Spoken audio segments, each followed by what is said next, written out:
Manipuri wari pambi senena tabiriba pumnamakpu amuh hana taram noksari ngasisu mayamgi ngaihak pothanana bahaiduna anaubu wari masa ani khaktang uduna laksari ahanbagi wari masa sigi maming pigi marol haibu wari masa se hana taminarasi wari masa sigi aiba Narendra Ningomba taminarasi wari masa pigi marol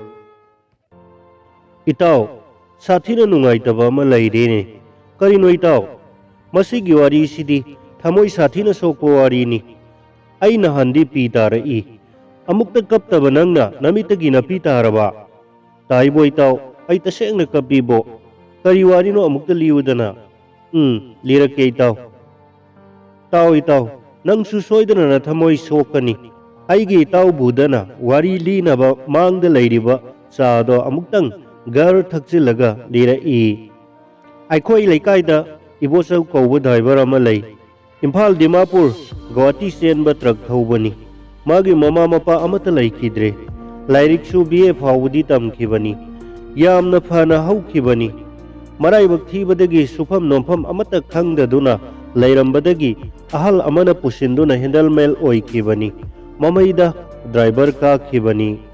magi haibu machanupi Ibethoi kaubi amakhak lei mayum pankhre leita lairabana maram oiduna machanupibu chauna awang awun tambadi ngamkhide matam chuppada mana ningsingduna lairibadi taso mamal tang manatrabasu TV amatadi unbiu haikhibaduni ngamkhide wahai asimadi ibosau matam chuppada ningsingduna talai tanja ama isa sadabadagi leiba hojik phauba ngamdri maramdi mahak migi sel khara toli mado singnaba honabada mayum phauba pandribani handaki ningol chakauba mamangda nongma machanupigi manakta laktuna ningol chakaubagi semau piba oina sanglami nganna lakadabani ko handakti nangi TV do ibungna soidana haplagani hayeng ai Guwahati changlukini hek thorakpaga lairani aduga ne ibungna ne nangi fajaba Guwahati gi sol amaga lairakani handakti ensang mathel yamdauri poni nganna lauko ibung chalage hairambani machanupina kayada harau nungsina mabungna hairamba wado ningsingna ningol chakauba lakadaba numit paduna lai chakauba hayengni haibagi numit adu fauba mabung halakhre haibagi pautaba phangkhide maramdi Imphal Dimapur lambida UNC na matam kaktana economic blockade tauduna gari amata senba yakide telephone taunabada sukphang phangkhide Ibethoi masada pakhatpa sum helai usina sina ahing athengba amada mabungna telephone taurai phone da yamna kablakla male ibungi ibema nabung Imphal yorokpa ngamdre blockade na maram oiduna maumaya da leire chakaubusi di thadokpiyo haina phanakanna haijabani adubu tabidre makoina ibung upai leitre ibungna Imphal yauraga sakko kaurage nang hayengse chakauba laklanu ko nabungbu arauganu wado tabada chakaubugi wa natana mabungi thamoi amadi mahakna lambi aduda waramgadaba mayamado khalluraga yamna kapkhi magi nupana mabu nungsina thembikhi asumna Ibethoi chakauba numitto magi nupaga loinana nga macha ama leiraga thongthi adubu madi sakhide kuidri nahantani ikang khanghaudana Ibethoi gi sumangda mabung ibosau numidang wai amada leplare Ibethoi bema khonjel do tabada Ibethoi imungdagi senthorai taso kaidongoi lai haujikta thonglabani yum changludri taso nahak nasana di ko kaim tawdabro tawde asengbagi di ibosau machanupi chakauba ngamdabagine wakhalga nungaidabaga loklai hau tawdana numit 10 nimuk kaimata sada thaktana lakpani ayaubu sel su loithokiduna sathina warakpani ibungna ne nangi phi ama lairai sisu pige aduga chakaubado kharaga amuk yeithokke haina lakpani ibung handakse sel ayaubu su loikhre lambida saangna tha ama hena panduna ayaubu makhai loisinkhre TV su leiba ngamdre senangi phi se pambra yengo Ibethoi कदोमदगिनो खंगहौदे ममित पीना पुमचोट चोलमले मबुंगदगी फीदो लौरगा कपथोरई करीगी कपिनो से इबुंगना सोयदना TV लैगनी चा कौगनी ये तासौ अदुगी नतिये तासौना वाबदुगिने अइना कपी से तासौ नहांग मतुंगदा अमुक हना सिगुंबा पापकी मसक ओइरबा लंबी असिदा ड्राइवर ओइना चलुरगनु मबुंगी मखोंग पोंदुना इबेथोय ओ खोंगना कपथोरकले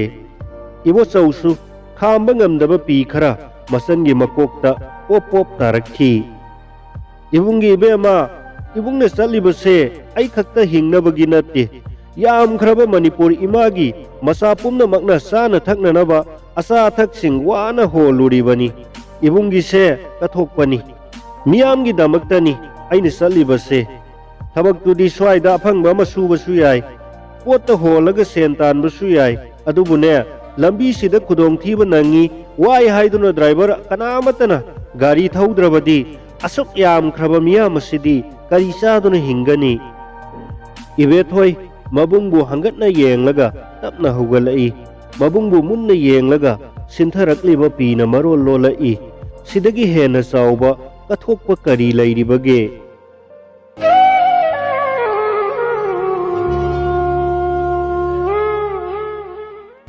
अनीसुबगी वारी मसासिगी ममिंगना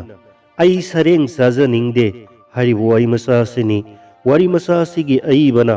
लोइतोंगबम अनंत सिंह सिंखै लाकपा उबदा हाइनरी लंपाक मसीदा फमदुना लैरिबा अहल अनि अदुना मसीदा स्कूल हलकलिबसिबु लैखिद्रबा इबोहलगी मसादु नत्रो मानी तादा मरम ओकपनी होइने इंग तपी नुंसिख्रेदा लाइरिक का फाख्रबा अंगांगनिदा लैकाय सिदा माबु नुंसिदबा सोनदबा लैति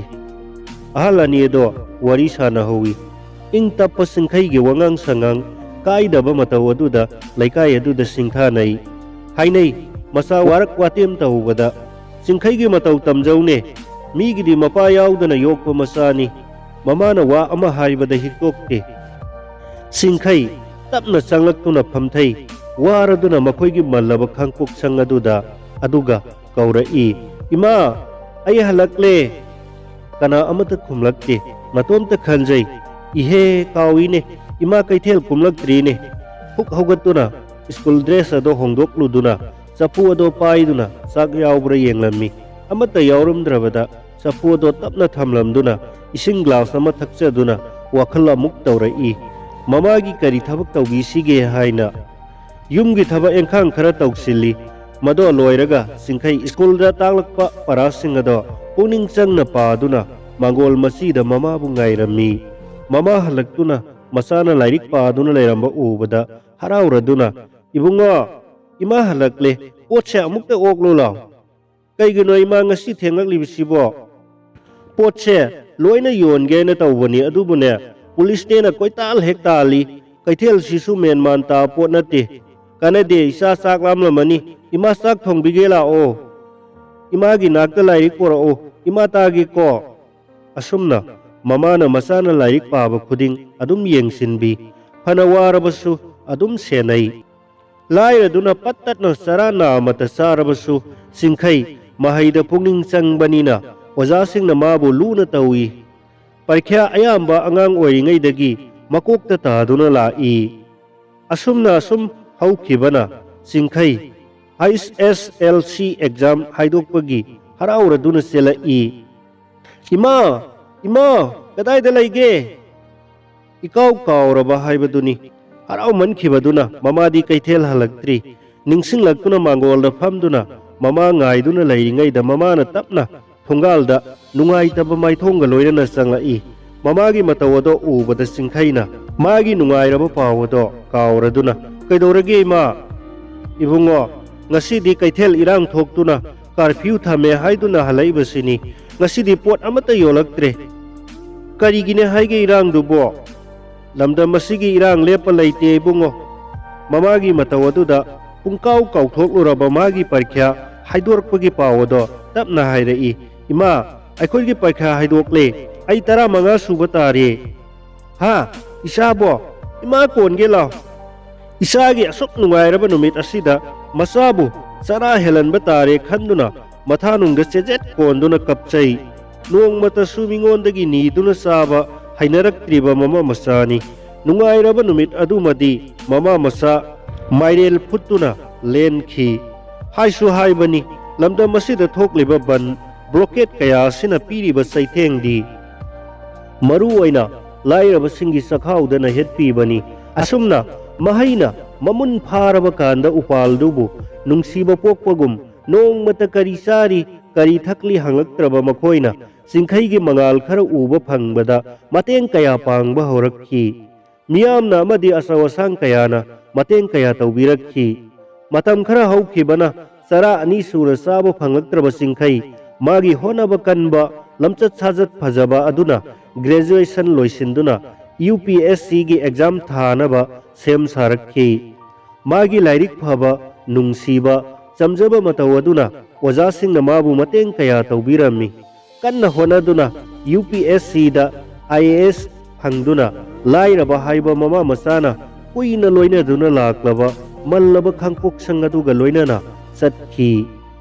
मियामना इकाई खुमनरबा ऑफिसर हाइबदो ओइरे माना हौखिबा पुंसीबुदी काउथोकपा तौदे